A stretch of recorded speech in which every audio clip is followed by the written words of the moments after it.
Hi everyone, welcome to Training with Kayce, where we explore animal training and living our best lives with animals. I'm Joseph Laughlin, producer of this podcast, and now here's your host, Kayce Cover. Let's get started.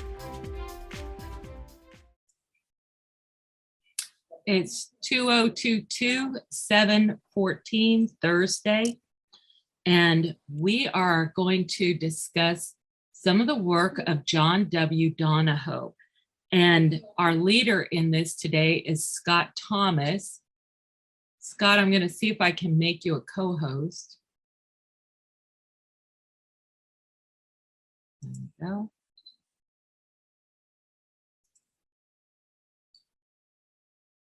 And it says you're still muted. So to unmute, you just run your cursor down in the bottom left corner and there's a little red microphone icon. You click on that. Okay, can you hear me? Yeah, loud and clear. It sounds good. So we only have 4 of us here right now. Everybody else is going to wish they were here, because this is the in crowd. So may I introduce you a little bit, and then you can keep going from there, Scott? Sure. So Scott and I met, good grief, what, 20 years ago?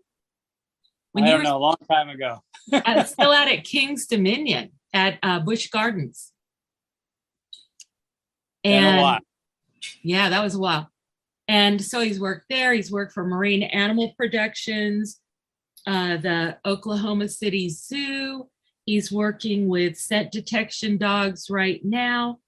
Scott is really strong in practical applications across a wide spectrum. And he also has very strong scientific interest. So that's how I met him. And we're a little bit on the opposite ends of the spectrum, because one of the podcasts I want to do with Scott in the near future is anthropomorphism, because that bugs him to death. And I'm kind of the queen of anthropomorphism. So it'll be fun to discuss it, because I've got a lot of respect for you, Scott. Well, it all sounds good. Okay, so take it from there, whatever else you want to say to people. Well, again, just like you described, and we've got a long background. I know I've contacted you over the years, kind of, part of my support network when I'm lost for better information. I did have you invited to the Penn Vet Working Dog Conference in St. Louis some years ago, which was a great experience. Thank you. Yeah, it was a good deal. Again, I think one of the reasons you and I are kindred spirits is the fact that it's cross-species information more than it is just being stuck in a single species or in a single discipline of training. Yeah. Yeah, like when people get really excited over any one tool, you and I are there, like let's say e-collar training was the best way to train a dog. You cannot use it with a dolphin, anything that they figured out so far. No. So, it's not that I'm against e-collars, but it's like, yeah, it's not very relevant to me. So, yeah. And again, not conversations about so much that stuff, I'm not going to take anything out of my toolbox, but I know the stuff that's going to start us and give us the most strength for building behavior. And from there, the rest of it's just polishing behavior, depending on what tools you're using. Well, I just got chills up my spine. You know how anthropomorphic I am. I'm also kind of out there, woo-woo. And the thing is that it's unusual for us to get to our stage in career and still be hungry for new information. Oh, exactly. Yeah. So, well, why don't you tell us what caught your eye with the John Donahoe things? I had an epiphany that I want to share with people at some point today, but I loved that you were holding it up to an inspection standard. Is this relevant for trainers? So do you want to start there and let's start the exploration? Yeah. Obviously, being a good animal trainer is all about being a lifelong learner. I mean, you can't expect performance out of your animals if you're not willing to increase your ability, to increase your scope and your knowledge. So with that, I always look for any seminars, and quite literally through the International Working Dog Breeding Association and in association with some of the Amada stuff, and in association with Penn Vet Working Dog Center. I've been exposed to a whole lot of people, a whole lot of different ideas. And because I just hunger and thirst for more and more information, one of the things I look forward to is some of the seminars that come up. And I went to one years ago at University of North Texas, which was then called ORCA. I don't remember, Operant Reinforcement Conditioning Association, something like that. Yeah. They had a lot of good information, a lot of good speakers. And that was my first introduction to Yak Concept many years ago before he had passed. He was actually a speaker there? Yeah, he was actually a speaker. Cool. And I chatted with him real briefly after it. And again, it kind of changed my outlook from kind of pure operant to looking at advances. And I think he offers, one of the best tools we have. Yeah. Can you encapsulate it?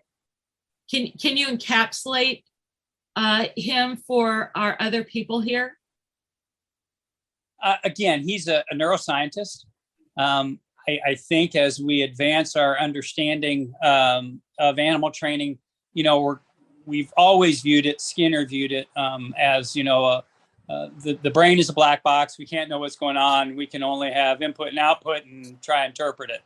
But now we have people like Yak Pangsep as a neuroscientist who's, done brain probes, done MRIs, DNA stations. Yeah, just tons of stuff to look at behavior. And again, once you get into the affective neuroscience, his own kind of category of understanding behavior, he bases everything on primitive emotion sets instead of basing everything on, in the case that we're dealing with right now, is operant reinforcement with the Donahoe stuff. So and again, I'm sorry, didn't mean to interrupt, but I was going to add. Well, he takes us through a thing where first the animal has to feel safe, and then he has to feel comfortable, and then he has to feel, collaborative, and so on and so forth. So he instructs us or gives us insight that you don't just hit the ground running with the dog. The dog is a person too. And he needs to have a chance to emotionally adjust and develop rapport. So that's very different than operant condition, which is, it doesn't matter what the person thinks, animal person, human person, doesn't matter what they think, as long as they get a reinforcer that their body wants, the learning will occur and it will all be good. Yeah. And again, his early model, I think in the presentation I saw years ago, he talks just about your y-axis being valence, everything from stress to high reward.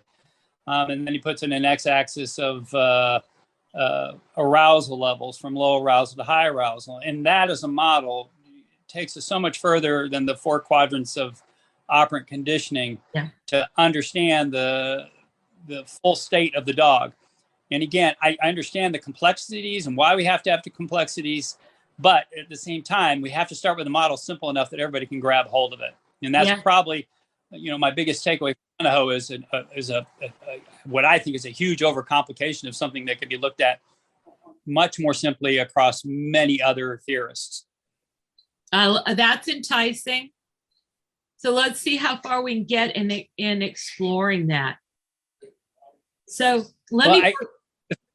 first thing I want to say before we start is, I'm not going to, I'm going to be critical, but I'm not going to be hypercritical of somebody who spent, an entire lifetime doing this work and looking at stuff. However, there's a lot of that information that I find, there's just a lot of it that doesn't make a great deal of sense to me.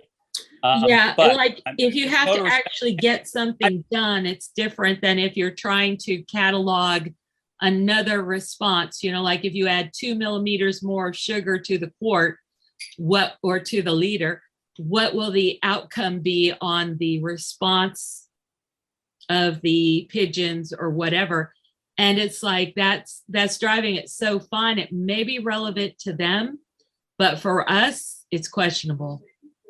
Yeah. And again, quite literally, when I called you, I was going down a rabbit hole. I've been down that rabbit hole now for multiple weeks. I'm ready to walk away now. But again, we have to be able to take information like this. So University of North Texas has gone through some other generations, and now they are big in behavioral analysis. Donahoe is one of the kings of behavioral analysis. So they offered a 2-day webinar. First day was behavioral orientation. The second one was supposed to be more of the physiology, which I didn't feel like was covered nearly as much depth as it wanted. Found it extremely interesting. I talked to you after listening to the first day, and I know you joined in on the second day when they were talking about the neurophysiology instead of the behavioral aspects. Yeah. And we shared the ideas of some of the slides and stuff from the first one to get you an idea of where it went. And it's all good stuff. And again, it just becomes a mental exercise to try and figure out why somebody, obviously a very, very close to Skinner kind of guy, who has now, kind of rephrased all of behaviorism to cover how he can advance behaviorism. When I worked in biomedical research, they would often label some of this kind of research as mental masturbation.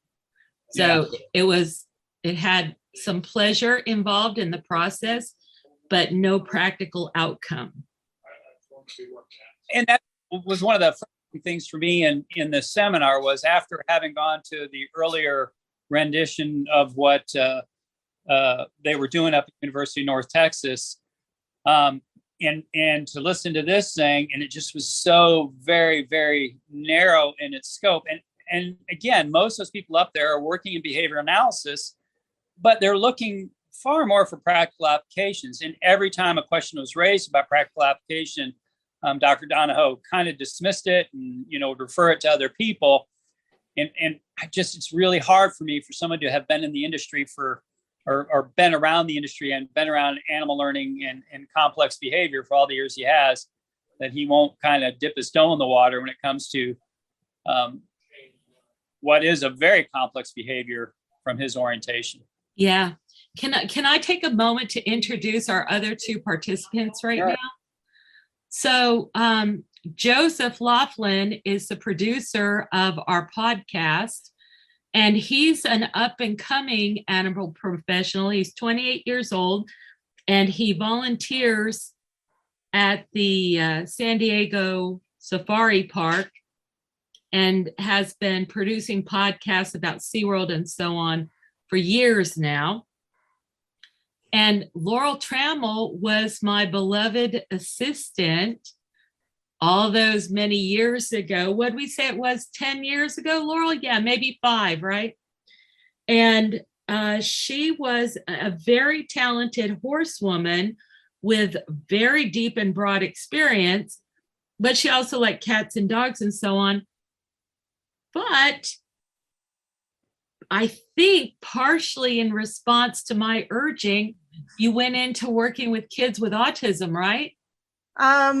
Entirely in response to your urging. And I don't know if you've looked at a calendar lately, but Kayce, we worked together 20 years ago this coming year. I was trying to gloss over that, okay? Okay, I was giving us both an out. So then, Laurel, you went on and got a master's in learning theory, right? I have a master's in behavior analysis, but I have not taken the board exam yet. I'm still sogging through the practicum hours. Yay, because I know how practical you are. This is a great place for you to be.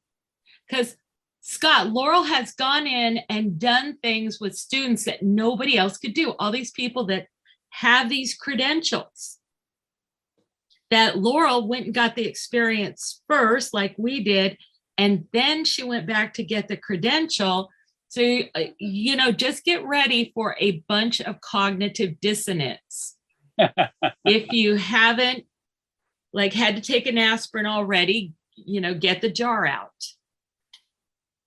So I just want to tell one of your stories, Laurel, or you can tell. I kind of gave you 2 seconds to tell it, about the young guy with autism that they took him in for vaccination or a blood draw, and it was a bloody battle. I know exactly which one you were talking about, and I figured that's what you're referring to. Yeah, so go for it and tell them about the next year. Kayce has some video on her. I don't know if the video is still there, but years ago, you had video of a pony in a petting zoo, and it was like a non-event giving it vaccinations. But what was not recorded beforehand was the horse trying to go over the wall of the stall when they came in with a syringe. And Kayce showed me her little protocol for name and explain, and I did that with my own cats to give them vaccinations without restraint. My sister, who's a veterinarian, was appalled and was only willing to help me with this when I volunteered to put my hands in front of the mouth, and she said she was fine with me getting bitten. My cats, there was no reaction. They were fine. There was no reaction at all to the needle. So when I was working with an 8-year-old with autism, and the mother is working herself up into panic attacks 2 weeks out from the annual exam where they're going to do a blood draw. And he's bigger and stronger than last year. And last year it took 4 adults to hold him down, and she is panicked. And so with the parents' consent and with the BCBA's consent, I asked if we could do this little procedure, and I explained. So we brought syringes. We did everything except the needle itself. And we simulated, just like we did with the animals, simulated, the pinch on the skin to show him. And we asked his consent, which I think was a novel thing to some of the people in that group. But I asked him if he wanted to know how bad it would hurt. And this was a child with very little verbal skills, but some receptive skills. And he kind of frowned and moved away. I was like, okay, well. And then the BCBA sitting next to me said, I want to feel it. And so I pinched her arm, and she acknowledged that it hurt. And then he was convinced to try it. And so we did this, and we practiced with the rubbing alcohol and the cotton ball, like the whole thing. And I did intermediate bridging to do duration, and we built up a little duration of the pinch. And when I went with them to the doctor's appointment, and he was familiar with timers. So we set a 5-minute timer and said, you are in control of when they poke you with the needle. After 5 minutes, they're going to hold you down like last year. And he sat there for about 20 seconds, and then he voluntarily stuck his arm out. And I told the nurse now, like he's telling you yes, to do the blood draw. And we got Band-Aids and ice cream, and nothing happened. It was a non-event. And the mom and the nurse were in tears. That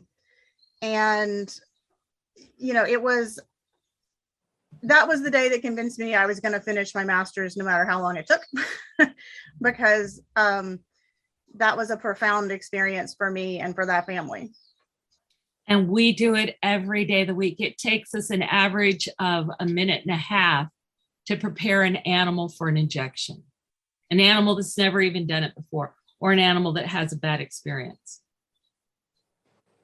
Yeah, and Kayce, again, my history in marine mammal work, when I started, husbandry behaviors were considered a waste of reward food. So, we all did it because it saved a lot of time and a lot of stress on the animals, even though it wasn't supported by the managers of the larger program. Yeah. Can I share a brief experience about that it's my go-to explanation to people why husbandry stuff is really, really important. When I worked at the New Orleans Zoo at Audubon, they had to euthanize a young, healthy giraffe because they had an accident with a stock. They tried to restrain him. The primary keeper had been advocating for months and months to be allowed to do more husbandry training. And it was a very simple little injury. One, he was laying down and another animal stepped on his tail, and they needed to treat the injury of the tail.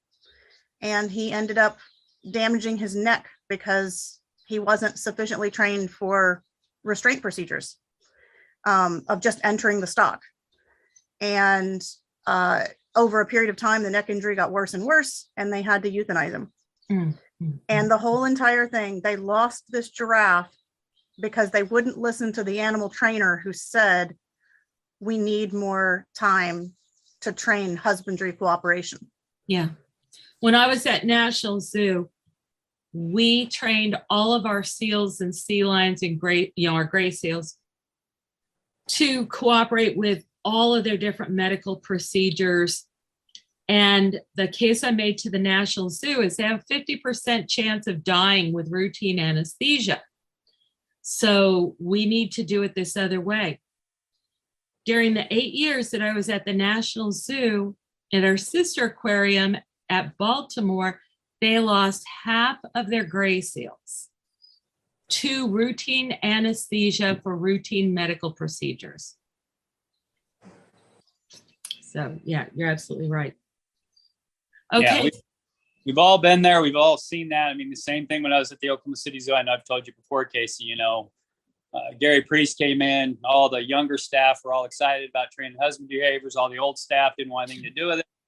And inevitably it cost a woman her eye because she was on the half that wanted to do the work while the other half were letting the bad behaviors continue to occur. It was awful. So what happened? How'd she lose her eye? They had a younger elephant that would bum rush the door. It was one of those garage doors with a hand crank. And so they had taught the young elephant to hold the station until the door was all the way up. Then they would have the animal come in after holding station. And again, she came on shift after, I'm sure, a couple of days with the old guard keepers there.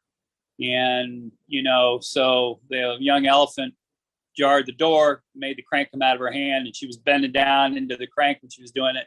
And it came back and hit her in the upper orbit and nucleated her eye. Oh, man.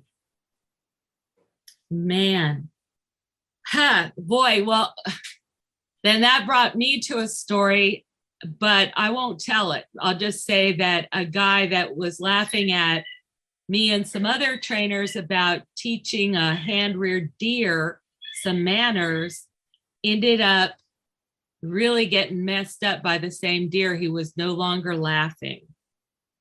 So yeah, we got to do these things. And like you guys all say, this is the responsible professional way to go forward. This may not be fun and games. It may not be showy and attractive to the clients, but it is the responsible way to ensure the best life of the animals.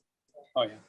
So how would you like to start dissecting this talk that we listened to? How many times did you listen to it, by the way?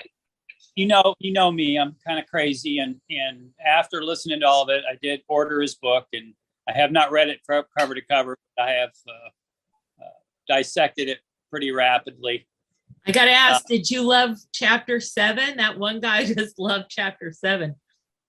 I actually skipped chapter 7 when I was actually doing my review, because so much of the stuff he puts in there, it's just that's so out there. I can't even begin to comprehend it.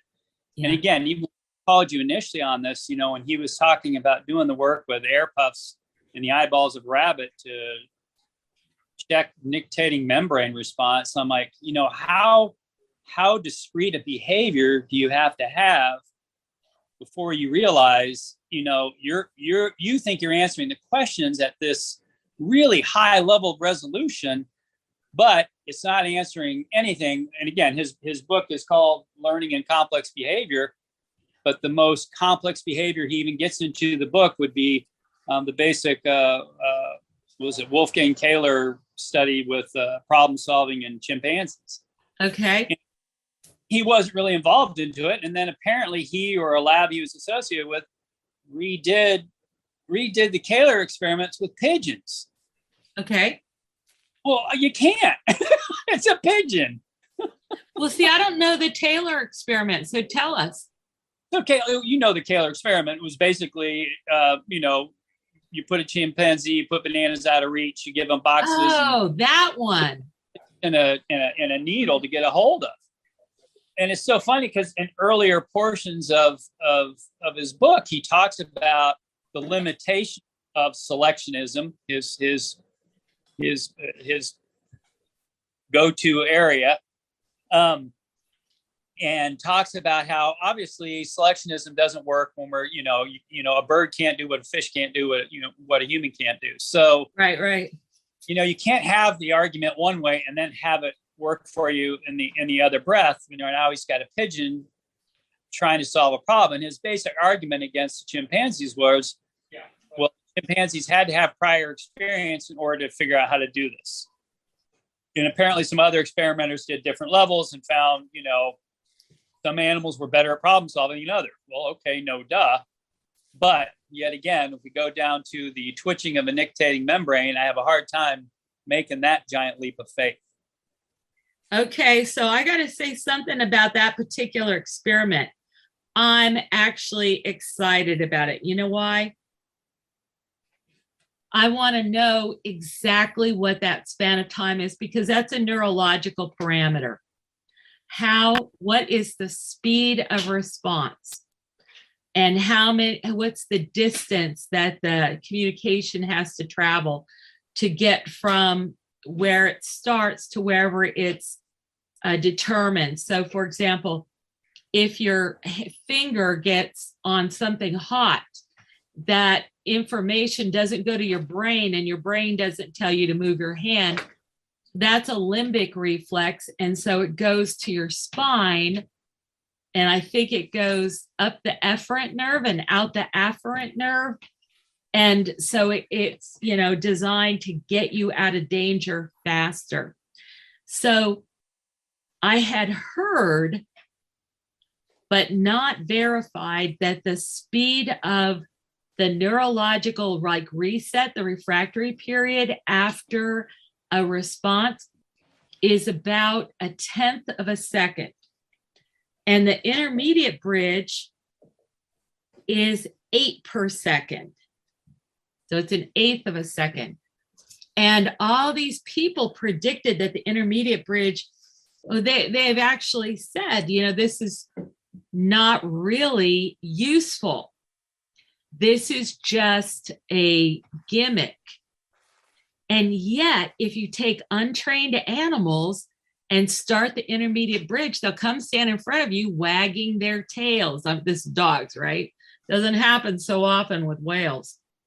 Anyway, why did the speed of the intermediate bridge evolve from going, from being X, X, X? Because we're thinking, okay, we're teaching these animals to allow us to take blood from the vena cava right next to the heart with a 5-inch deep needle. So we want them to be calm. We're going to use calm, slow signals. And it turns out it's way more effective when you go X, X, X, X, X, X, X, X, X, X, X, X, X, X, X, X, X, X. And it appears to be intrinsically reinforcing, independent of being, conditioned along with food or secondary reinforcers. So I actually want that number. Do you know what the number was? How fast was the reflex? But by the time he made the transition, and again, when I was thumbing through the book, all I was trying to find was, what is complex behavior to him? Oh, okay. Complex behavior for me and my past experience, again, and when we're talking, I know we talked a little bit about, what we would expect from trainers. Well, even the expectation from trainers shifts. Yeah. If you're a competitive dog, it's a different level of criteria than you're doing a dolphin show at a zoo. Right. Even or training a dog is completely different than training a competitive dog. So, something as simple as a sit or a down for us is far more complex than I think, leaving a chimpanzee to his own devices to figure out how to reach bananas that are out of his reach. And then to cross the species over and say, well, we looked at it pigeons. I'm like, that doesn't make any sense to me. I mean, and again, even Skinner was quoted as saying, you have to look at the whole animal that's in front of you. Well, you've set up a problem, an early problem for chimpanzees, a food that they desire.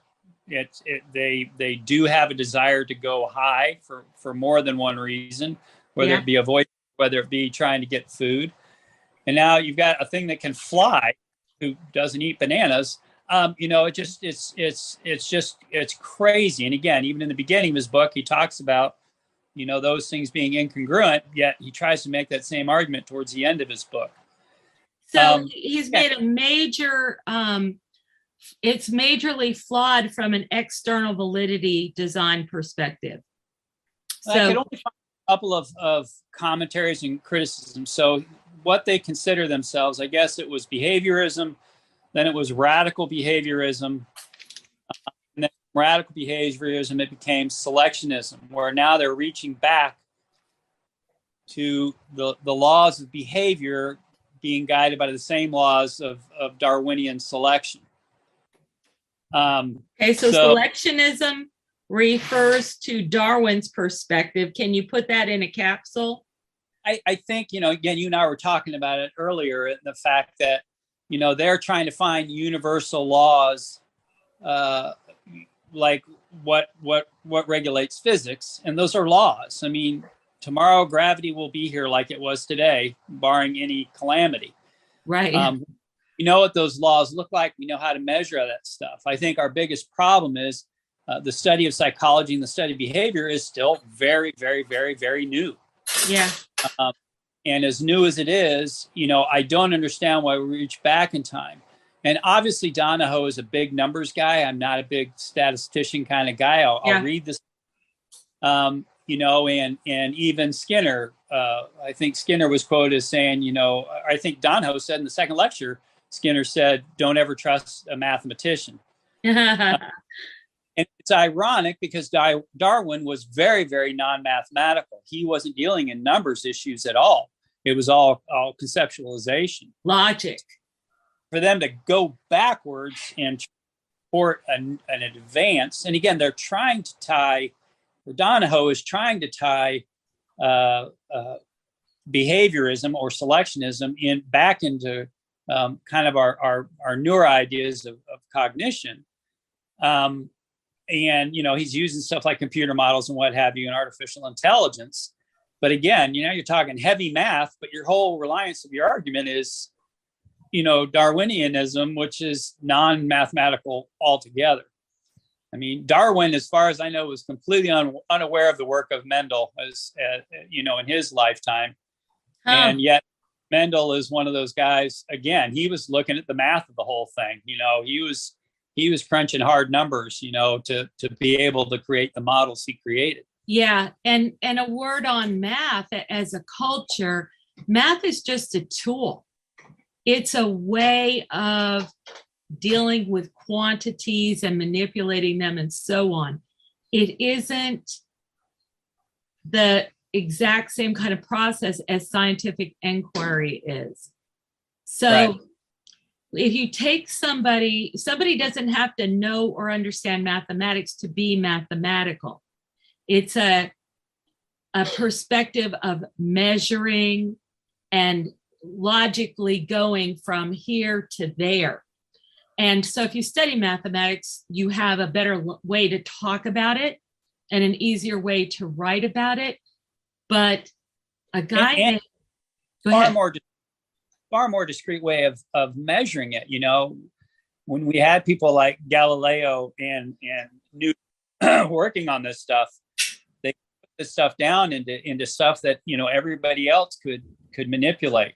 Now when you get into something like selectionism or even early behaviorism, I think Temple Grandin went in to meet Skinner when she was like 17. And her question to him was, don't you want to know what's going on inside the black box? I do. And his reply was something along the lines of, as long as I know what the input and the output is, I don't need to know what's going on inside the black box. But I think that leads to a lot of inference as we know we move forward to being able to look inside the black box, whether it's using an MRI, whether it's, looking at some of the affects that we can make some determination about some of the neurobiological substrates. We can measure that stuff. And in our ability to measure that stuff, are we doing ourselves any favors to be reaching backwards in times towards selectionism? Again, he does advanced stuff like computer modeling, but I've had a lot of discussions with people that are smart in that stuff. And again, you can make a computer model, but the loading of the model is what it is, and you can load that model 10 ways. I know I was working with a couple of quantitative geneticists, and they were talking about doing artificial neural networks. And I talked to a friend of mine at dog training who happened to be had a PhD in biomedical, and she goes, "That stuff's great, but what are they loading it with?" And that becomes a bigger question. And again, when we're looking at live animals in front of us, they're loaded with a lot of stuff. And one of the things that that Donahoe does in his book was he now talks about the environment. Everything's environment by reinforcement, but now he's talking about ancestral environment. The guy refuses to use the word instinct in his hundreds of pages of book. He will not put the word instinct in there. So it's ancestral environments. And that's as anti-scientific as going out and just accepting that everything, everybody is anthropomorphism or casting spells on Tuesdays, or, it's like, it's scientific to not have a personal opinion, to collect all the information and openly evaluate it, not just for logic, but also for effectiveness, for predictability. Kayce. Yeah. So something you just said there, what it brought up for me was that I'm not sure it's pragmatic to expect scientists to not have a personal opinion, but it's scientific to be aware of it and take measures so that your personal opinion doesn't skew your evaluation. Right. So like I have personal opinions about what my animals think or do, but I can't impose or even my clients, right? My clients with autism, I may have opinions about what's going on inside, but I don't impose that on my decision-making process in the training plan. Or at least not solely, like you set up another way to test it. Right. Because, looking for those intersections between what you expect and what you're actually getting, or what somebody else expects and what I'm getting. So one of the things that you may have actually seen this process if you were hanging out with Orca and their other early group, ARF. And Scott, so Bob Bailey came onto the ARF group and said, I was all excited about the intermediate bridge because we had just taught all these pigs to stand for this vena cava blood sampling. And it took us an average of 1 hour per pig. And in the course of learning that, they also learned a lot of other useful things in addition. And the critical thing was that if we nicked the vena cava, the pig would fall down dead. So we wanted them to really be holding very, very still. And we accomplished this with the development of the intermediate bridge. So I went on the R forum and I just announced it because I thought other people would be interested and they might, go test it and learn more about it. And, that it could be a collaborative process. Bob Bailey panned it right out of the chute and said that it was a gimmick. And later on, he said it was stupid. And it went downhill from there. At some point, he actually said he developed it first. But he believed that the only critical thing, that it was useless, just kind of like Scott was talking about the hierarchy at these zoos. It's useless to do husbandry behavior. So Bob Bailey said it's useless to worry about the intermediate bridge. All you need is perfect timing for your terminal bridge. But that takes a bit of ESP anyway, in real life, because if a dolphin hits another dolphin out of its course, it was just right next to getting bridged and reinforced. And it's not its fault that it didn't do the right thing. He got interfered with. And so it takes ESP to have that bridge at exactly the right place. It takes really good timing. So you have to know you want it to be there, but you have to also be able to get it there. And when I started analyzing this, because Bob Bailey has so many accomplishments to his credit, and across many species and lots of different applications, and you sure can't minimize his contribution and his abilities. But here we were saying exactly the opposite thing. And all of a sudden I realized, yes, if all you have is a terminal bridge, it's really important to get it there at the perfect time if you can. But if you have an intermediate bridge, you're marking the entire progression from the start point to through the behavior as it develops. And if that animal at any point makes an error, he's 1/8 of a second away from his last correct response. So it totally levels the playing field. And it irritated me too, because I had good timing. I thought I was such an ace. And now people with no timing at all could do pretty much as well as I could, because there was this more user-friendly, more logical tool. So it's not that a person that had perfect terminal bridge timing would not be an excellent trainer, but rather, if you have richer information to deliver to the animals, it raises performance across the board. And you just don't have to be as good. So that was a real eye-opener for me. Scott, did you lose your sound? There we go. Yeah, okay, good.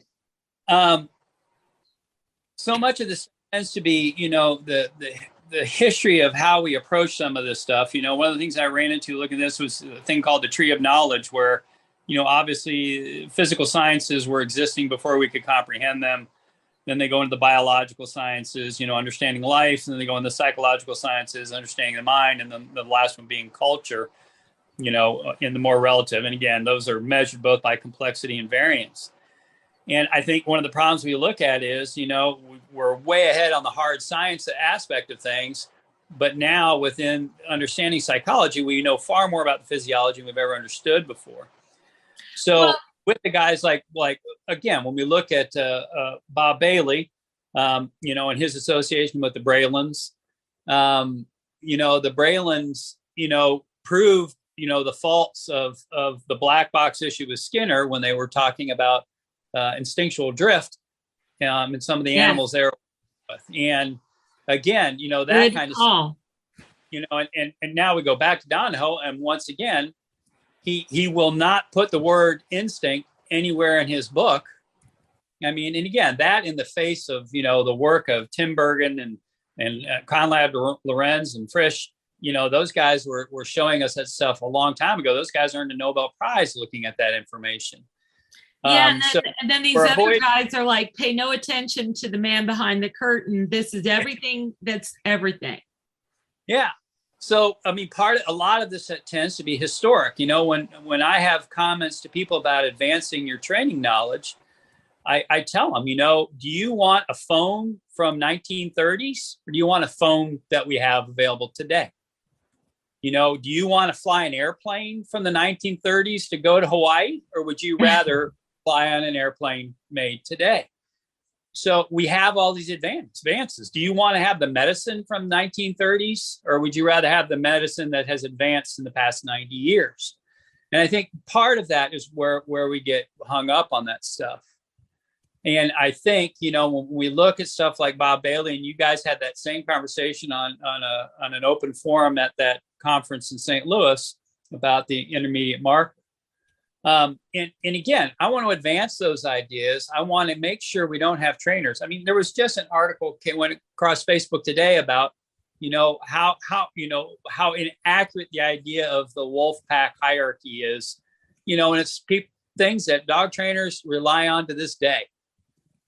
And, now we're starting to see that the wolf pack is far more familial than it is, a loose conglomeration of animals with a hierarchy. Yeah. So we have to advance that knowledge. We have to look forward to that stuff. Bob Bailey's a tremendous resource, just as you are. But now what's the next step? And I think part of that next step is, looking more at the physiology, but not at the level that we were looking at inside of this current discussion. Yeah, because the physiology is going to give you some of the constraints, and yet it also won't. And here's what I mean by that. All things being equal, if you get your hand in a fire, you're going to yank it out because of your limbic reflex. However, with intention, you can override your limbic reflex. And you can pull a baby out of the fire even if you're going to get your hand burned severely. And this is one of the things, the cautionaries I have about Yak Panksepp, is that I always get his name wrong, Yak Panksepp. Sheesh. Anyway, I think what he added to the field is so important. But what he didn't get around to seeing yet is that if you can directly communicate with an animal, then the animal can override a lot of that physiology by intention. And where we see it in a really practical way, because I know you're that kind of guy, is if we have an animal that has been building vocabulary and experiences. And for example, as Laurel did with young man that had to get the injection, we tell them, hey, remember when this happened to you? Well, we're going to do that again, except this time they're going to take it from behind your eyeball, and it will take 2 needles and, to the count of 30. And you need to be calm, and I'm going to give you, support, and so on and so forth. To my utter astonishment, what happens in most of the cases is that the animal appears to be a fully trained animal in that behavior that it's never done before. In other words, we are now freed from the confines of time. So where operant conditioning says you have to deal with the behavior and the animal in front of you, I say, well, you do if you don't have a way to communicate and talk about neural networking to link ideas across time and across situations. And what I find at this stage of my career is how much time I wasted in mindless repetitions. Because for me now, 90% of training is communication, not rehearsal. Oh, for certain. Yeah. And that's, and again, we you and I have discussed this before, when we talk about things like, your powers of observation, your timing. Yeah. Those are very important things, but none of those things are as important as your ability to convey what you are trying to get across to the animal and vice versa. Yeah, which is probably my major problem with shaping, Scott, because in shaping, we don't actually give the animal a job description. And I'm like, well, why not? Isn't that our job? Are we there to give them a job description so that they can just be successful? why do we put it on the basis of trial and error at any point? Again, that's not my world at all. Again, even as we talk about, you asked me earlier about, what skill sets we look for in animal trainers. Part of what we're looking for there is people that have a feel for animals, a power of observation. And that's really stuff that's really, really hard just to teach. It is hard. But you're also a very talented shaper. Well, again, I laugh because I look at the animal, I talk with the animal about what we're going to do. I remember I was training some dolphins, and when I was working with them, I went to my supervisor and said, I want to do eye cups for echolocation. Yeah. I said, how long should I expect? What kind of schedule should I have this on? And he was like, it's probably going to take you 6 to 8 weeks, to get the basics, and get them used to it. And I was done in 2 days. Exactly. But I broke it down so much simpler for them, and didn't try and make it a big complex thing. It was, again, high arousal animal with a high desire and motivation to perform. They were well-trained animals. It's just one of the behaviors they didn't do. And they're smart.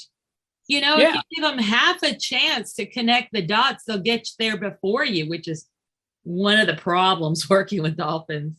But, and again, I told you the story about this guy once where we were trying to get a bunch of new dolphin trainers were trying to get 2 dolphins to jump through double hoops from opposite directions. Yeah. And, the people that set it up were new trainers and made it uber complex.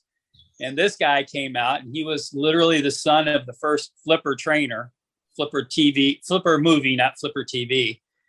And he just told everybody to go away and unhooked all the ropes and contraptions and told everybody to go sit down, and just sat and was patient. And the animals just kept generating behavior until, he captured the behavior he wanted, which communicated real clearly with a bridge. But what everybody else was frustrating themselves over with a lot of time was gone instantaneously with somebody who was just going to look at the animals and know they were going to generate the behavior and get rewarded for it. Yeah. And again, there's a sense of that stuff. I used to have to watch him train sea lions without him knowing it because he hated being watched. So I kind of around one of the areas around a corner to be able to watch him train. I watched him train 2 green sea lions. We just gotten him in, and he probably had half a dozen behaviors on 2 baby sea lions in a pen together, inside of an hour, just going through it and getting a few repetitions and letting him shape. They were behind a pen. He wasn't even doing any manipulation, whatever. He was just free capturing behavior. And, communication in its ultimate sense, to be able to get it from the animals. And, I look at some of the old behaviorists and I see issues of control. I see issues of making the behavior you want, not finding an animal that can generate the behavior you want. And, I think that's a lot of the frustration when we look back at the history of a lot of this stuff. And then now, again, trying to stay within the content of where we're at, we look at the Donahoe stuff. Here's a guy who's, graduated, got his PhD in 1959. Yeah.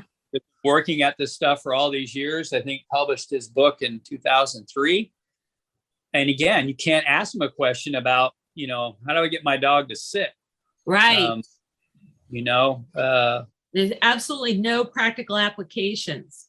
No. And again, even, and he uses the nictating membrane, which wasn't his research. It was somebody else's research to support a lot of his argument. And, I love the discreteness of the behavior. Yeah. To be able to look at, milliseconds worth of response. I just, again, tying a potentiometer to a little cumbersome. Seems like an awkward way to look at behavior. Yeah, well, that's like, try to find a definition for relaxation in dogs. And all these people, could you do me a favor and turn off that light, please? All these people will say, thank you, that the only measure of relaxation with dogs is heart rate interval variability. Seriously? But Yeah. with humans, it's generally accepted in medicine also that breath rate is directly correlated. But do you think you can find any medical verification of that? If you can, please let me know, because we've been searching. And I talked to Dr. Steve Ettinger, who's the father of veterinary medicine. And he just looked at me blankly and he goes, no, I don't know of anything. I'll send you to. Nobody can give a definition of relaxation, which ties me into the epiphany I made that came up for me when watching Donahoe. And that is when I first started doing condition relaxation, just like when I first started doing the intermediate bridge, I got nothing but flack. And largely from people that were similar to Donahoe, in that, this is not an operant. You cannot teach an animal to relax on cue, because that's operant conditioning. And this is not an operant behavior. This is an emotion. That doesn't mean it can't be learned on cue. All instrumental behavior, or not instrumental, all reflexive behavior is classically conditioned. We don't have an argument with that. So the question is, can an animal produce at least the evidence of an emotion on cue? And it's really clear that they do. So now you hear everybody talking about condition relaxation, but the problem that I'm facing is I want more than that. I want to be able to go back and say what the definition of relaxation is. And oh, by the way, here's the proof that we've achieved it.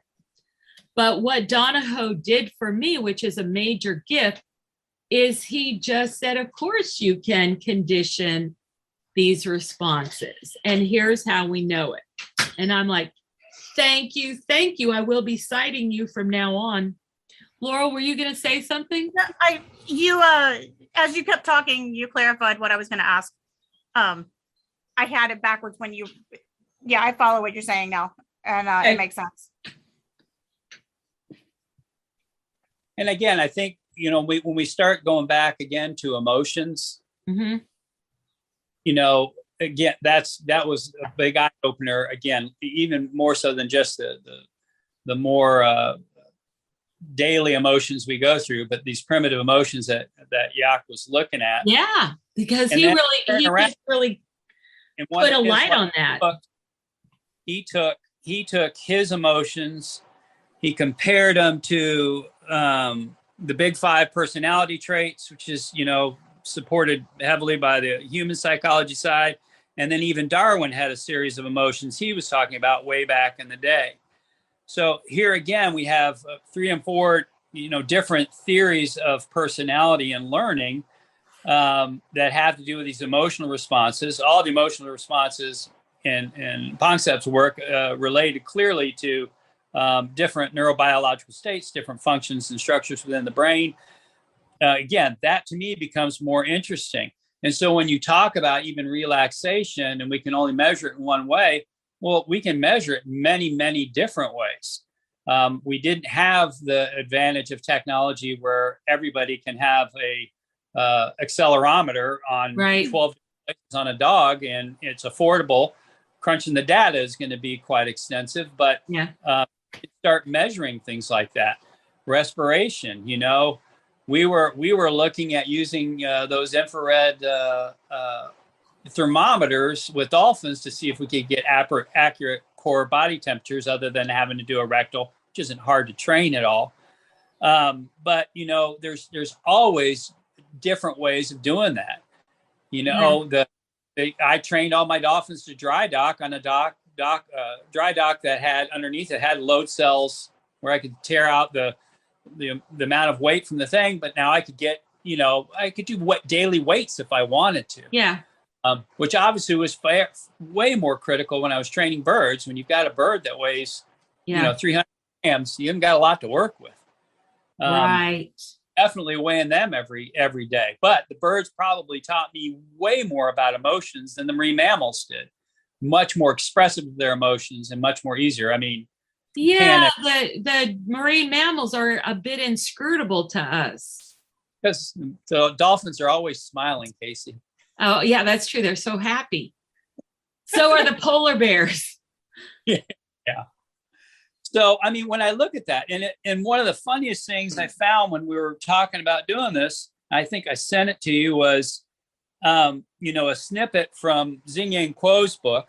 So Xing Kuo was a contemporary of Skinner, I think mostly educated in Taiwan, then came over to here. There's some political stuff going on with China at the time, so he was kind of in and out. But even with him, the thing I sent you was he put, the laws and principles of behavior cannot be contradictory to the principles and laws of physical sciences. I agree with that. Or to what you're actually seeing, either one. Since biology is the medium through which an organism behaves, a deep understanding of the physiology and biology of an organism is necessary for a complex understanding of its behavior. The behavior in an organism is complete in that all behavior involves the entire organism at all biological levels as a unit. Behavior cannot be understood in a ahistoric context. The developmental history of the organism is essential to understanding behavior. And the last one he wrote was the immediate context is crucial to understanding behavior.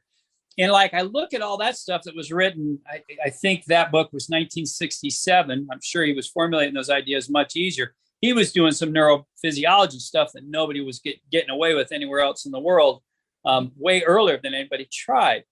So if I've got a theorist like him, he was an adherent behaviorist. He rejected the idea of instinct altogether, but I think instinct at that point was a cultural concern more than anything else. I think it was kind of a eugenics concern with instinct that made him want to reject more than anything else. But if you've got ideas like that, again, contemporary, going through the same time phrase as Donahoe and B.F. Skinner, there are other ways of looking at this stuff versus being locked in. I actually wrote the director of the University of North Texas Behavioral Analysis Department, and I said, hey, why don't you guys get an expert in on Xing Kuo and talk about that? That would be a nice balance to this last piece you had in some of the stuff he was doing way back when. Did they even know who it was? I sent him the links and the information. Whether he does anything more with it, I don't know. I mean, I ran into the guy by accident doing some research on stuff. But again, if you had those good of ideas that long ago, why are we now having somebody supporting the idea of selectionism when there's many more ways to go forward? I mean, I think I have an insight on that. From two perspectives. One is you talked about the complexity of physics and then biology and then psychology. Right. And my father was a nuclear physicist, and he said, we can give you the equation that describes and predicts hydrogen. We can give you the equation for helium. We cannot give you the equation for lithium. It becomes factorially so much more complicated that we outreach ourselves. Doesn't mean it's not possible, but we can't do it. He would also say, the beauty of physics is that it's a hard science and you know what you're going to get. Yep. And I would like you to know that before my father died, he became a shaman. He studied with beautiful Joseph Rael, beautiful painted arrow, Joseph Rael, and became a shaman. Somewhere he finally recognized the holes in physics. And the fact is, like, they've done all these experiments in physics where they've had people meditate or pray or whatever over sets of numbers that were randomly generated and then were sealed up, and 6 months later or 2 years later, they get a group of people to then pray over these numbers. And then they open them up and they find out, sure enough, they're skewed. They're statistically influenced in a way that should not have happened. And one of the other things my father said to me is, everything oscillates in and out of this dimension. And I said, really, even us? Yes, even us. I go, why is it we don't remember being in the other dimension? He goes, we don't know. We don't know that. So there's this undeserved deification of physics, and maybe by extension mathematics, and then chemistry would come next, et cetera, because they've claimed that you can calculate things and get a predictable answer. Therefore, they have a superior understanding. But my father studied chaos theory, and he lamented that you can have every known variable down to a 10,000th of a degree of resolution. And in one case, you get a beautiful balmy day. In the other case, you get a typhoon. So why does that happen? And there's many other similar examples. So the crux of all this is that physics is not what those of us who never really dipped into it have come to believe it is. It is not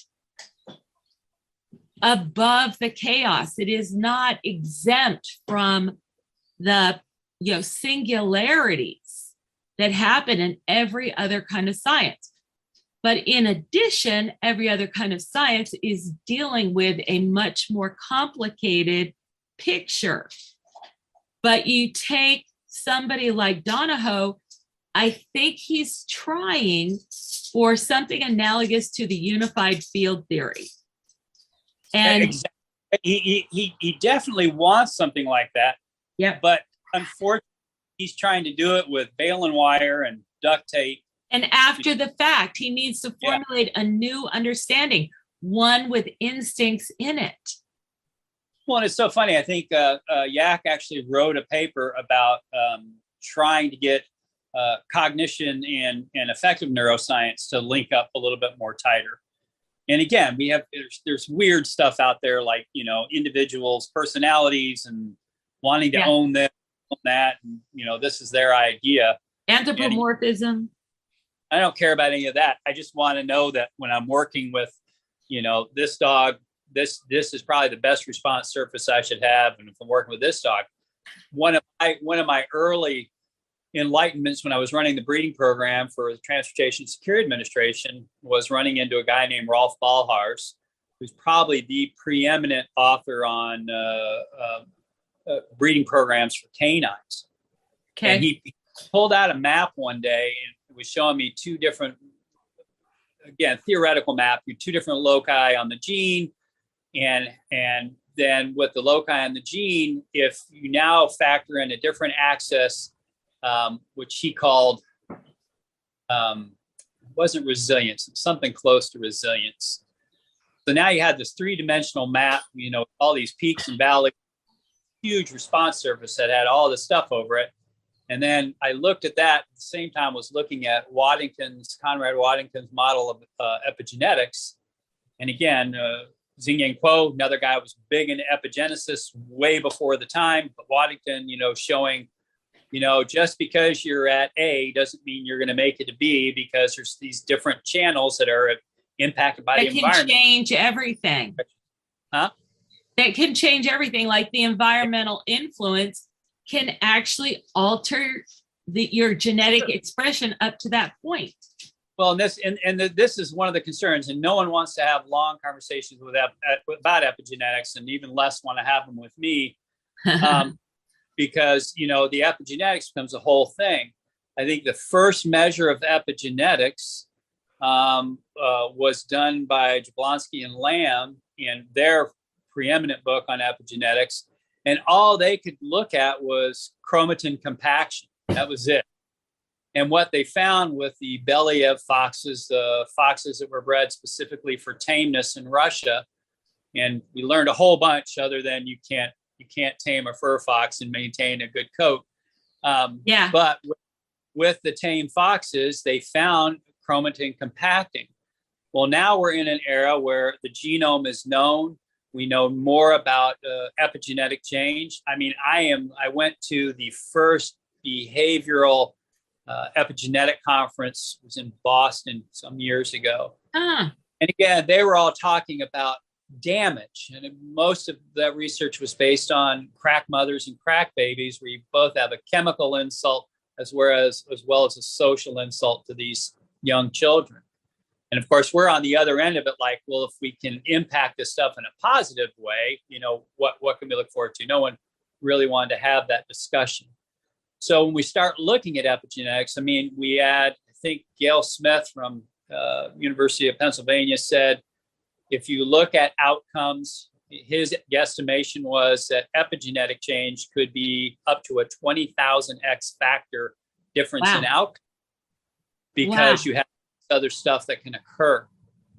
And again, and how profound this is, you see in Huntington's disease or ALS disease, or all these epigenetic conditions where the person is able to function absolutely normally and then suddenly cannot. And it's lethal. Have pharmaceutical companies making drugs called histone deacetylase, so HDAC. So there's actually classes of drugs there for $5,000, and this one is $3,000. Every single month I get paid. Did we find it?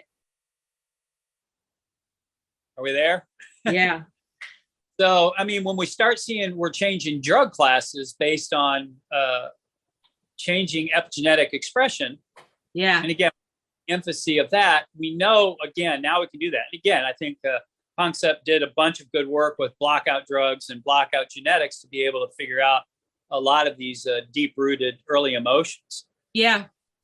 Well, so I think there's a better way to go than he went. I think his work is important. I think obviously his work is important if it has caused some people to even think about it and try to wrestle with it a little bit, to be able to understand how to be better at what we do. And I think you're right. And I think that he's a victim of his own inability to flex out of the way he's defined science. But I wanted to bring up, because we've touched on some of the unholy things like epigenetics and physics not working, chaos theory. I mentioned my dad was a physicist. My mom was a medium. So my mom would talk to dead people. And it wasn't a social thing. She woke up one day in tears because she'd been at the place at 9/11 where these people had been killed, and they were confused and they were grieving and they wanted to get messages to their loved ones and all this stuff. And so my mom sat there and dictated. I wrote it all down, all their names, their descriptions, all that stuff. What do I think? I don't know. I don't see any of that stuff, but I don't think my mom would make it up. Well, then they came out with a book on 9/11 that had pictures and names and descriptions of all the known people that had perished there. So I went through it, and from the notes I had from my mom, I found these 4 people that she had experienced talking to. So I got the book and I took it to her and I said, would you like to see this book? And she said yes. And she starts poring over it. And then she comes to the same pictures I identified, and the tears just started flowing. And she just sat there with her fingers on the page, just praying for these people. So having grown up in a culture, both things, I think you are pointing us in a really important direction, which is triangulation. So yes, we're going to have our opinions, but really we should allow them to be transient. We should stay open to evidence from all channels. And that means other disciplines, not just,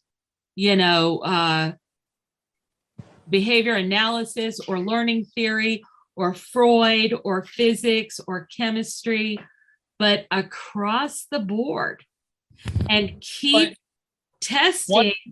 One of the key things we run into, and in all my research I've been doing on this, is anybody that has a psychological theory has to be able to explain all phenomena. And even with memory, there are theoreticians out there right now that believe memory is an epigenetic event. Very well could be. But simpler things, like insight, intuition, creativity, problem solving. He'll explain this stuff, and his explanation is, complex behavior is really difficult to understand. Well, okay, I get that, but we can go further. We can talk about things like dreaming. Dreaming, there's no reason for dreaming that we understand.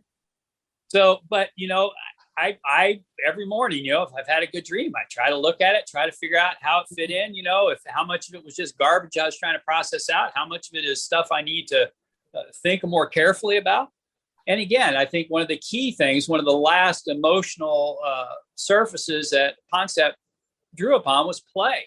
And again, when I was a breeding program for Labrador puppies, play is everything. Yeah, and I agree. It as a strong structure and function within mammals, particularly, though exists. And again, people walk away from him, and the first thing you'll run into if you do a Google search on his name is, the doctor with the laughing rats.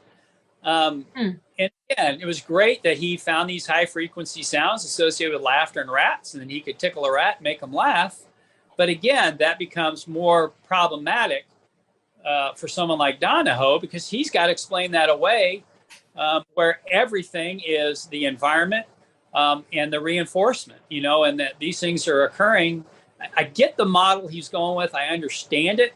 To me, it's so difficult to explain versus a theory that seems more reasonable in all of its concepts, from the most basic to the more complicated. I would love, when you were talking about measuring relaxation, between accelerometers, better basal body temperatures, stuff like galvanic skin response, near infrared responses in the brain, we can look at stuff we could never look at before. Yeah. There's human. Sorry. Oh, I was just going to say, I know there's somebody doing research with humans measuring stress response with salivary cortisol. Oh, yeah. Not something we could have measured previously. The main problem with the cortisol is it's already on a cycle all on its own. So you got to plus out that, and then you've got to do it in real time. I have friends that did it for a group called Distal Military Research in England, the University of Bristol. And, they compared everything. And, now we've got it. I mean, somebody had it out a couple of years ago where you could have a hookup for your iPhone and get real-time cortisol measures from saliva. I mean, that would be invaluable as serial collected data over time. Mm-hmm. And again, now you have something that's measurable. Yeah. And again, even better for the cortisol is looking at the long-term stress by doing cortisol in the hair follicle. I think that's just some brilliant work. Yeah. Well, and yet cortisol is not very acute. Like, it doesn't tell you what the situation right now is. It's the adaptation to the situation that was. Yeah, it's just cortisol will just become part of the formula for analyzing the behavior observed. Well, but certainly more information than just the observation. Cortisol actually releases brain-derived neurotrophic factor, which supports the brain.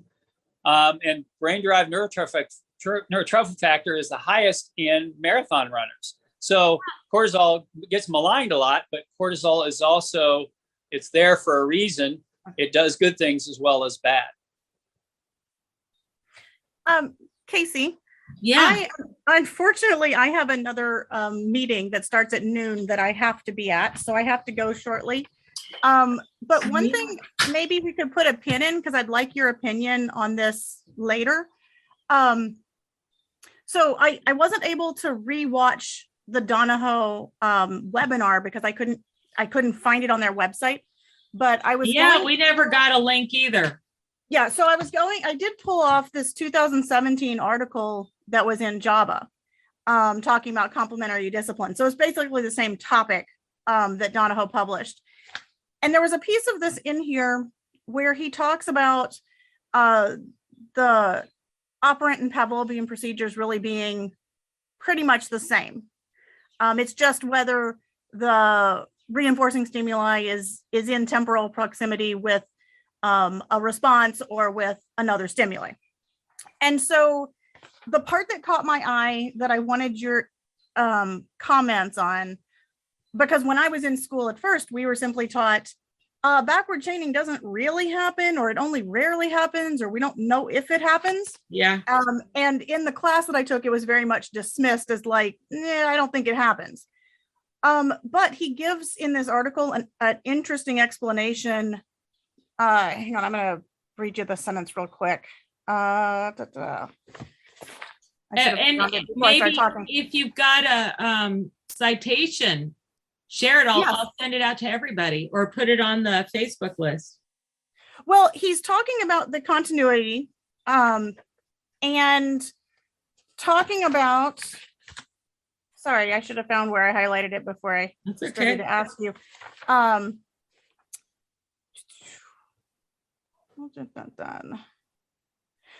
But he's talking about the temporal relationship rather than being between the unconditioned and the conditioned stimulus, but rather the temporal relationship between the conditioned stimulus and the response.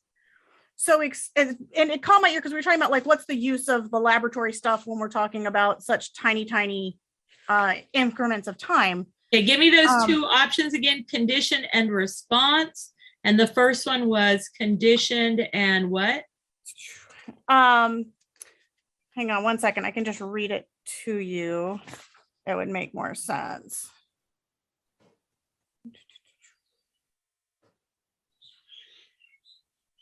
I read it like 5 times and didn't highlight it. Of course. Okay, so it was found that whether the conditioned stimulus occurred before the unconditioned stimulus, unconditioned response, standard like forward conditioning procedure, if the conditioned stimulus occurred only between, hang on, I lost my spot. Let me start again. It was found that whether the conditioned stimulus occurred before the unconditioned stimulus, unconditioned response, only between the conditioned stimulus and the unconditioned response, or only after the onsets of both conditioned stimulus and unconditioned response. So basically, if the reinforcer happened in contingency, but it didn't matter what part of the sequence it was in. Right. Does that match your observations?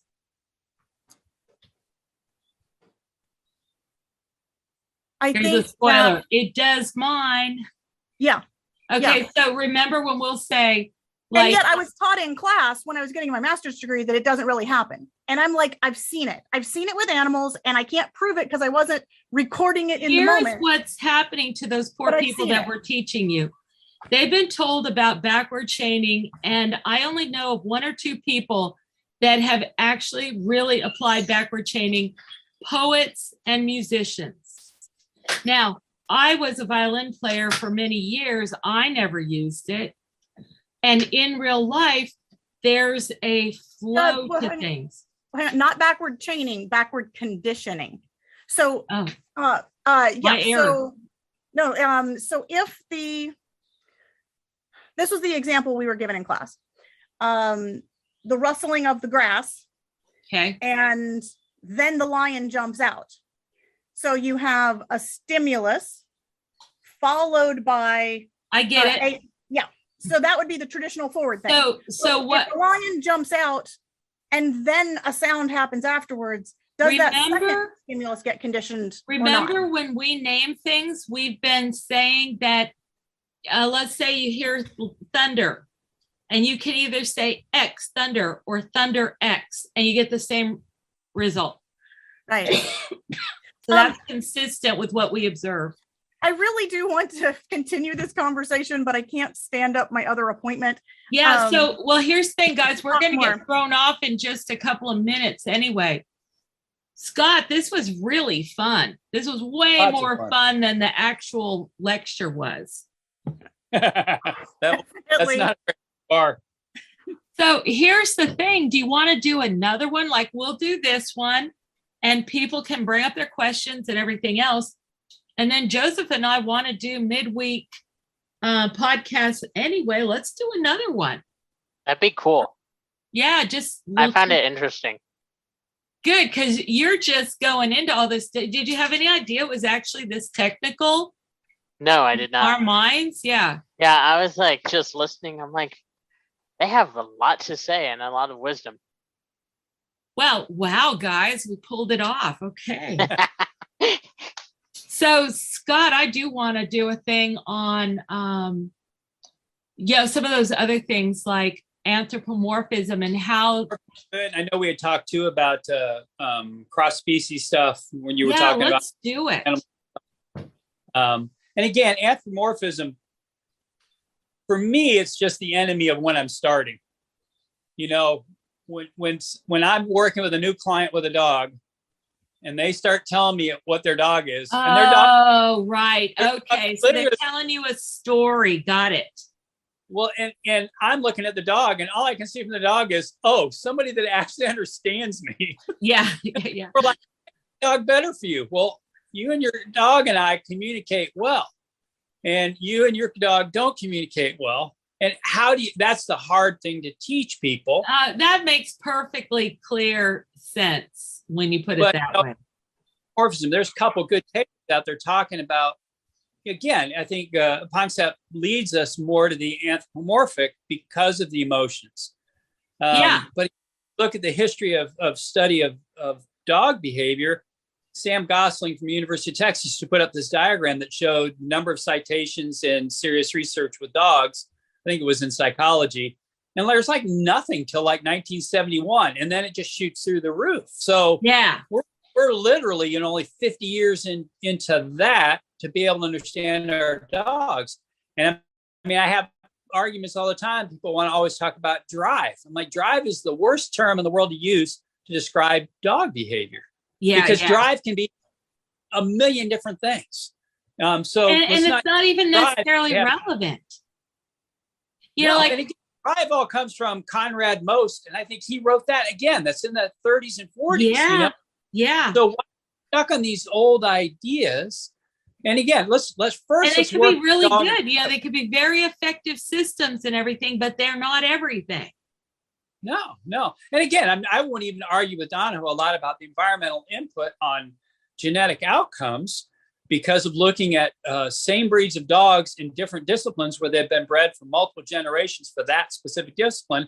And then we get these just weird behaviors that you don't think we would give way to, like the KMPV dogs in Holland do a certain object in the woods. Well, I had a dog from those bloodlines, and she would bark at inanimate objects on command. That doesn't make sense in the whole pure environmental reinforcement thing. Makes a lot of sense. She's been selected for a whole bunch of dogs that will bark at a stick in the woods because somebody put their scent all over it. Yeah.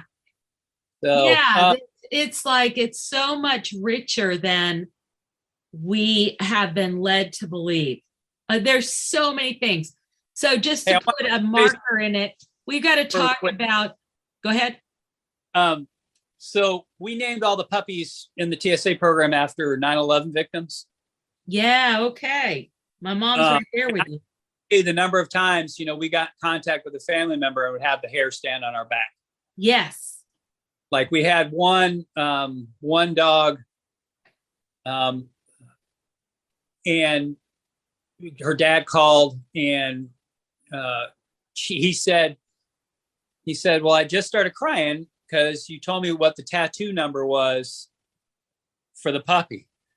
And so we would do the letter of the alphabet the puppies are named after, and then the number, which was the litter number.